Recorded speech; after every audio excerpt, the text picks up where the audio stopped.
Greetings to all. आज हम नया चैप्टर शुरू करने जा रहे हैं, social reform movements and laws. समाज सुधार, आंदोलन एवं कानून। सामाजिक विकास का इतिहास अनेक चुनौतियों और उनके समाधान करने के प्रयत्न से जुड़ा रहा है। जीवन की परिस्थितियाँ जब जब मनुष्य को चुनौती देती हैं, वह तरह तरह से उनका समाधान खोजने की कोशिश करता है। यह सच है कि आज से लगभग 4000 वर्ष पहले भारतीय सामाजिक जीवन को व्यवस्थित बनाने के लिए धार्मिक आधार पर अनेक संतुलित सामाजिक व्यवस्थाओं को विकसित किया गया था। लेकिन एक दूसरे से भिन्न विचार रखने वाले स्मृतिकारों के कारण भारतीय सामाजिक संस्थाओं का रूप रूढ़िगत और असमानताकारी बनने लगा कि इसमें विवेकशील लोगों का दम घुटने लगा। सुधार आंदोलन सामाजिक आंदोलन का एक विशेष रूप है। सामाजिक आंदोलन एक समाज के कुछ व्यक्तियों द्वारा किया जाने वाला सामूहिक प्रयास है, जिसका उद्देश्य कुछ विशेष समस्याओं का समाधान करना होता है।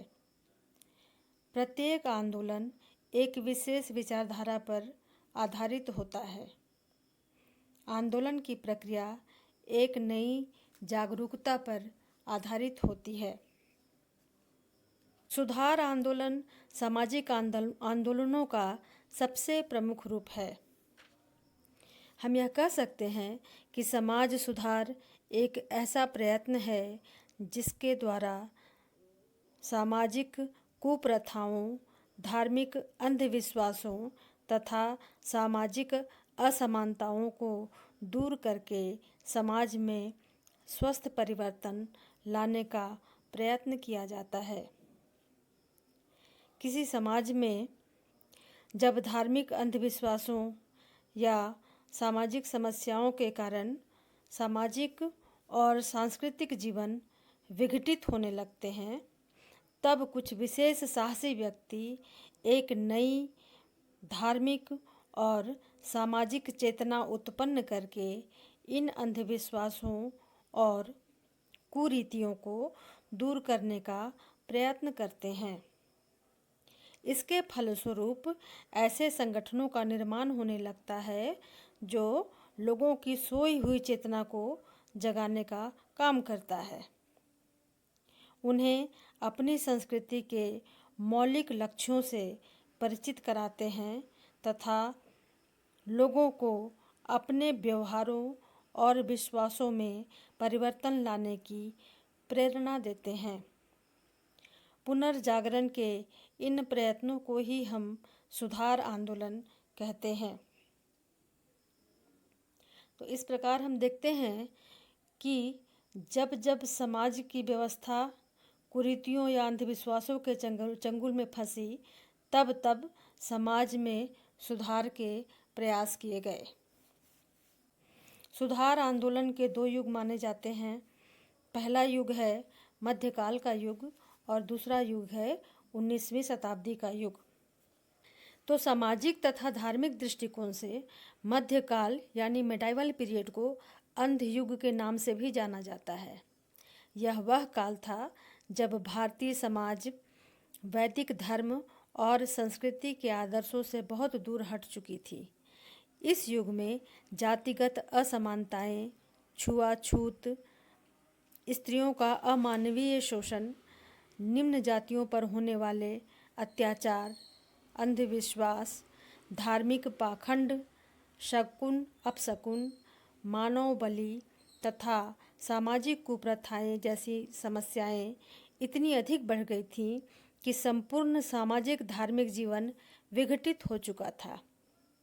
घोर अज्ञानता के कारण अधिकांश व्यक्ति व्यवहार के इन्हीं ढंगों को अपने धर्म और संस्कृति के अंग के रूप में देखने लगे थे। इस दशा में 12वीं शताब्दी में हिंदू धर्म के अंदर ही वीर शैव संप्रदाय का उदय हुआ, जिसे महात्मा बसव ने चलाया। उन्होंने सामाजिक तथा धार्मिक आधार पर सुधार की एक ऐसी प्रक्रिया आरंभ की जिसके द्वारा दुर्बल वर्गों को धार्मिक अंधविश्वासों से रक्षा की जा सके।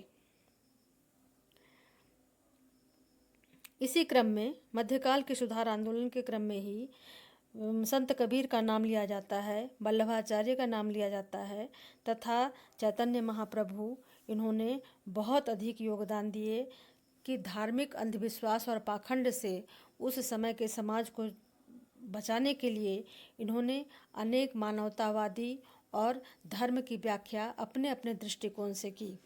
इसी क्रम में कबीर निर्गुण ब्रह्म के उपासक थे। कबीर जो थे वो कवि भी थे और निर्गुण ब्रह्म के उपासक थे। उन्होंने अपने सुधारों को 6 भागों में विभाजित किया है, जिसके अनुसार विभिन्न धर्मों के बाह्य आडंबरों का विरोध उन्होंने किया। धर्म के नाम पर जो आडंबर किए जाते थे उनका विरोध किया। जात पात और संप्रदाय के भेदभाव का भी खंडन उन्होंने किया। गृह त्याग का विरोध करके पारिवारिक कर्तव्यों की पूर्ति पर बल दिया। कई एक बार ऐसा होता था कि धर्म के नाम पर लोग अपने दायित्व से मुंह मोड़ करके और गृह त्याग देते थे और साधु सन्यासी बनते थे। तो कबीर जो है वो इस बात पर बल दिए कि आप गृहस्थ में रह कर के ही अपने धार्मिक जीवन को सही तरीके से जी सकते हैं और अपने पारिवारिक कर्तव्यों की पूर्ति पर उन्होंने बल दिया। सभी धर्मों को समानता को स्पष्ट किया गया। धन के संचय का विरोध किया तथा संयम और सरल जीवन के द्वारा ईश्वर की प्राप्ति का संदेश संत कबीर ने दिया। इसी प्रकार वल्लभ तथा चैतन्य ने भी धार्मिक रूढ़ियों एवं जातिगत असमानताओं का विरोध किया। गुरु नानक देव ने सिख धर्म की स्थापना करके धार्मिक पाखंडों, कुरीतियों, सामाजिक असमानताओं का विरोध किया और उन्होंने ये संदेश दिया कि हम सारे जो हैं वो प्रभु के ही एक ही प्रभु के संतान हैं और आपस में हम सब भाई भाई हैं। तो इस प्रकार हम देखते हैं कि मध्य काल, जिसे कि अंधयुग के नाम से भी जाना जाता है, उस युग में भी एक समय ऐसा आया जब कुरीतियाँ बहुत अधिक सर चढ़ के बोल रही थी हमारे समाजों में।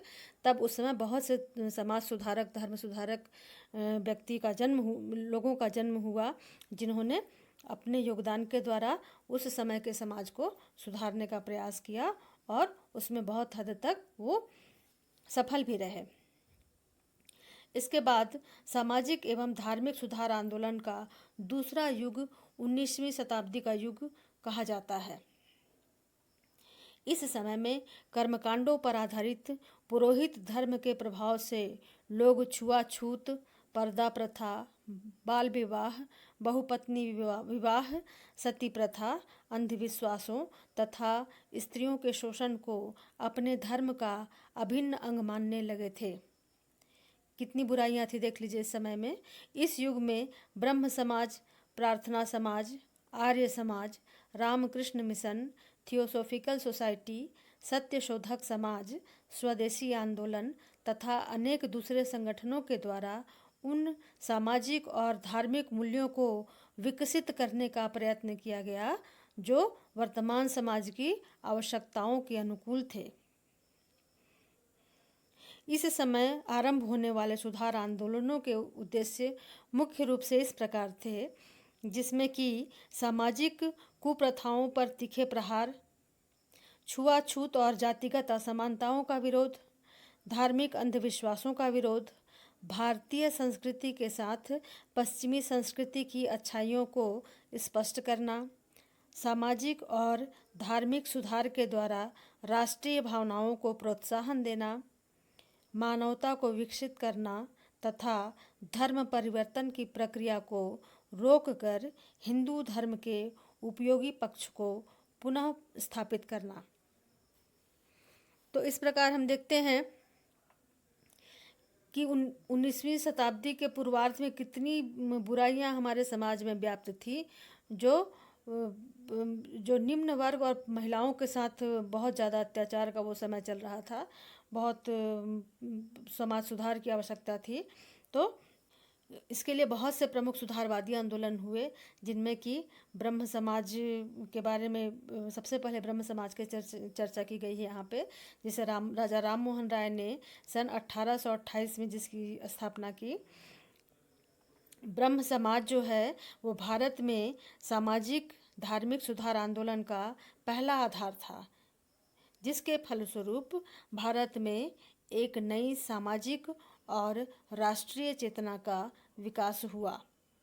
इसी कारण राजा राम मोहन राय को भारतीय राष्ट्रवाद का जनक भी कहा जाता है। उन्होंने वेदों, उपनिषदों, इस्लाम, सूफीवाद तथा ईसाई धर्म का व्यापक अध्ययन करके हिंदू धर्म और समाज में फैली हुई बुराइयों का घोर विरोध करना आरंभ किया। उन्होंने स्पष्ट किया कि मौलिक हिंदू धर्म में छुआछूत, जाति भेद, मूर्ति पूजा, सती प्रथा, स्त्री पुरुष के विभेदों का कोई स्थान नहीं है। उन्होंने लिखा है कि मेरा ध्यान लगातार उन घातक कर्मकांडों की ओर रहा है जो मूर्ति पूजा से संबंधित अजीबोगरीब आचरणों की उपज है। तो राजा राम मोहन राय ने सामाजिक कुप्रथाओं पर बहुत कुठाराघात किया और उन्होंने ये इस चीज़ की प्रतिज्ञा ली कि किसी भी तरह हो समाज से इन कुप्रथाओं को दूर करके ही रहेंगे। उन्होंने ब्रह्म समाज की स्थापना की और ब्रह्म समाज की स्थापना का उन्होंने जो उद्देश्य रखा उसमें बहुत से सुधार कार्यक्रम उन्होंने रखे, सुधार आंदोलन उन्होंने रखा, जिसमें कि पहला है धार्मिक सुधार आंदोलन। तो धर्म से संबंधित जो भी पाखंड था और जो पुरोहितों की जो उस समय पाखंड और अंधविश्वास को जो बढ़ावा दिए हुए थे, उन सब चीज़ों का और मूर्ति पूजा का उन्होंने विरोध किया। एकेश्वरवाद की उन्होंने बात कही और उन्होंने ये कहा कि वो धर्म सही है जिससे किसी व्यक्ति का नैतिक चरित्र विकसित किया जा सके। वो धर्म को हमें मानना चाहिए, मानवता के धर्म को मानना चाहिए, ना कि पाखंड को मानना चाहिए। इसी प्रकार उन्होंने सामाजिक सुधार के लिए काम किया। तो उन्होंने छुआछूत और जातिगत भेदभाव के लिए उन्होंने काम किया और राजा राम मोहन राय ने सती प्रथा और बाल विवाह को अत्यधिक अमानवीय मानते हुए इसका घोर विरोध किया। इसके फलस्वरूप क्या हुआ कि राजा राम मोहन राय के प्रयास से ही ब्रिटिश गवर्नमेंट ने सती प्रथा और बाल विवाह को रोकने के लिए कानून बनाए। शैक्षणिक सुधार किए। राजा राम मोहन राय ने स्त्री शिक्षा और सामाजिक समानता, मानवतावाद पर तर्क के आधार पर ज्ञान प्रसार के लिए बहुत से प्रयत्न किए और राष्ट्रीय सुधार का कार्यक्रम उन्होंने किया। राष्ट्रीय सुधार के लिए उन्होंने राष्ट्रवाद को बढ़ावा देते हुए अंग्रेजी शासन के विरोध में एक आंदोलन शुरू किया। इसका उद्देश्य था समाचार पत्रों पर लगने वाले प्रतिबंध का विरोध करके सभी को अपने विचार अभिव्यक्त करने की स्वतंत्रता देनी चाहिए। तो इस तरह से राजा राम मोहन राय ने भारत के समाज सुधार के लिए हर क्षेत्र में बहुत अधिक प्रयास किए। इसके साथ ही साथ गोविंद रानाडे का नाम लिया जाता है। उन्होंने भी सती प्रथा, पर्दा प्रथा, विधवा पुनर्विवाह पर नियंत्रण, बाल विवाह तथा जातिगत असमानताओं के विरुद्ध समाज में रचनात्मक परिवर्तन लाने के लिए बहुत प्रयास किए। इसके बाद है प्रार्थना समाज। तो प्रार्थना समाज की स्थापना 1867 में 1867 में बम्बई में महादेव गोविंद रानाडे के द्वारा की गई थी। तो रानाडे जो थे वो भक्ति काल के संतों में तुकाराम, रामदास और नामदेव के विचारों से बहुत अधिक प्रभावित थे। इस कारण उन्होंने बाहरी आडंबरों, मूर्ति पूजा, जातिगत भेदभावों तथा स्त्रियों के शोषण के विरुद्ध बहुत कार्य किया था और उन्होंने प्रार्थना समाज की स्थापना की, जिसका कि मुख्य सिद्धांत यह था कि ईश्वर एक है तथा सभी मनुष्य उसी ईश्वर की संतान होने के कारण आपस में भाई भाई हैं। गोविंद रानाडे एक न्यायाधीश थे, एक जज थे। वह पहले व्यक्ति थे जिन्होंने 1861 में विधवा विवाह संगठन की स्थापना की। राजा राम मोहन राय की तरह रानाडे भी विधवा विवाह, पुनर्विवाह के प्रबल समर्थक थे। इस प्रकार फिर इसी क्रम में है आर्य समाज की स्थापना मुंबई में सन 1875 1875 में स्वामी दयानंद सरस्वती के द्वारा की गई। दयानंद सरस्वती के अनेक विचार जो हैं वो राजा राम मोहन राय तथा गोविंद रानाडे के ही समान थे उनके विचार।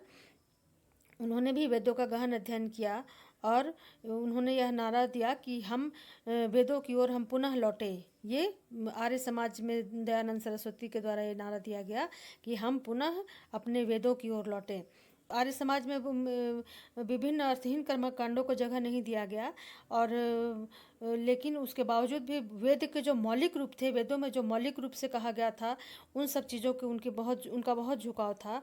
और आर्य समाज में दयानंद सरस्वती के द्वारा शिक्षा के क्षेत्र में बहुत से कार्य किए गए, जिसमें पुरुषों और स्त्रियों को शिक्षा के लिए समान अधिकार मिलने चाहिए। बाल विवाह, बहुपत्नी विवाह तथा विधवा पुनर्विवाह से संबंधित निर्योग्यताओं को दूर करना आवश्यक है। सामाजिक विकास के लिए स्त्री शिक्षा में वृद्धि होना आवश्यक है।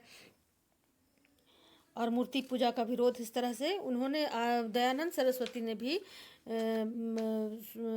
राजा राम मोहन राय की तरह ही समाज सुधार के लिए अनेक कार्य किए। और दयानंद सरस्वती ने ही सत्यार्थ प्रकाश नाम से एक महत्वपूर्ण पुस्तक लिखी है, जिसमें वेदों की व्याख्या करने के साथ ही साथ आचरण के वे स्पष्ट नियम बनाए गए हैं, जिसके द्वारा निराशा में डूबे हुए हिंदू समाज को पुनः संगठित किया जा सके।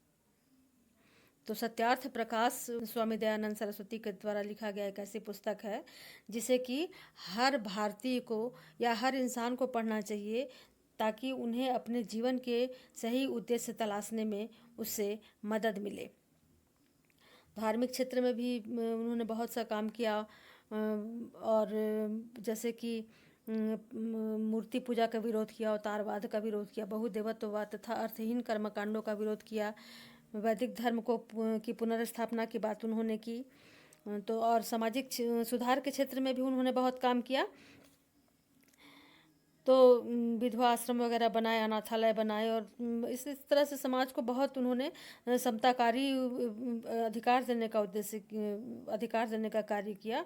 और समाज में जो उपेक्षित वर्ग थे उनके लिए उन्होंने बहुत कार्य किया। शिक्षा के क्षेत्र में भी उनके योगदान को भूला नहीं जा सकता है। जितने भी भारत में और भारत के बाहर भी आप जो डीएवी स्कूल वगैरह जो देख रहे हैं, जितने भी हैं इसके ब्रांचेज, और वो सारे डीएवी स्कूल जो है वो दयानंद सरस्वती की शिक्षा पद्धति पर ही कार्य कर रहे हैं। और वे वैदिक युगीन भारत के उद्देश्य को लेकर के चल रहे हैं और उसी आधार पर वहाँ शिक्षा की पद्धति अपनाई जाती है। तो इसी प्रकार आर्य समाज ने राष्ट्रीय चेतना के लिए भी बहुत सा कार्य किया, क्योंकि राष्ट्रीय स्वतंत्रता आंदोलन में भाग लेने के लिए उस समय लाला लाजपत राय जैसे अनेक प्रमुख नेता आर्य समाज के सिद्धांतों के प्रबल समर्थक थे। 1907 में जब भारत में अंग्रेजों का विरोध होने वाली अशांति के कारणों को ज्ञात करने के लिए वैलेंटाइन सिरोल ने भारत का भ्रमण किया, तब उन्होंने इंग्लैंड की प्रभुसत्ता के लिए आर्य समाज को सबसे बड़ा खतरा बताया। तो आर्य समाज जो है वो भारतीय चेतना के विकास के लिए बहुत काम किया। इसके बाद है रामकृष्ण मिशन की स्थापना ये विवेकानंद सरस्वती ने की थी और उन्होंने मानवतावाद के विकास के लिए संपूर्ण भारत में रामकृष्ण परमहंस की शिक्षाओं का प्रसार किया। रामकृष्ण परमहंस विवेकानंद के गुरु थे और उनके आदर्शों का उन्होंने प्रचार प्रसार किया। स्वामी विवेकानंद एक ओजस्वी वक्ता होने के साथ ही साथ एक महान समाज सुधारक भी थे। उन्होंने धार्मिक अंधविश्वासों का खुल के आलोचना की। उनका मानना था कि आपसी भेदभावों को दूर किए बिना हम शक्तिशाली नहीं बन सकते हैं। राष्ट्रीय एकता को प्रोत्साहन देने के लिए उन्होंने प्रत्येक भारतवासी को एकजुट होने की प्रेरणा दी, चाहे वह किसी भी धर्म अथवा जाति से संबंधित हो। उनका कहना था कि नारायण का वास्तविक निवास दरिद्रों में है, अतः उनकी ही सेवा करनी चाहिए, वही नारायण की वास्तविक सेवा होगी।